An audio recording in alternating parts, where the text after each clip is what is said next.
দেশ এক vote, one nation one election, এটা মোদি কেন, মোদির আগে অটল বিহারী বাজপেয়ী বলেছে।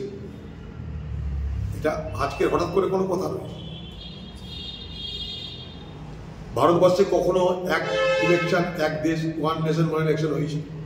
স্বাধীনতার পর একসঙ্গে ইলেকশন হতো, কয়েক বছর ইলেকশন হয়েছে, বিশেষ করে 67 পর্যন্ত।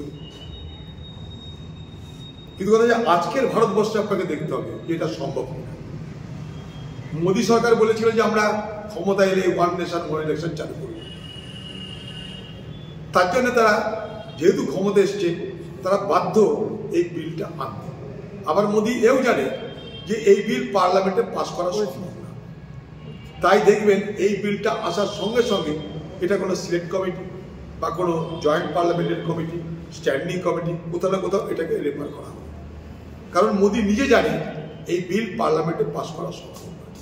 পার্লামেন্টে বিল পাস করতে গেলে মোট যে সদস্য সংখ্যা 543, তার 2/3 মেজরিটি থাকতে হবে লোকসভা এবং রাজ্যসভা। মোদী সেটা নেই, তাই বিল পাস হবে না মোদী জানে।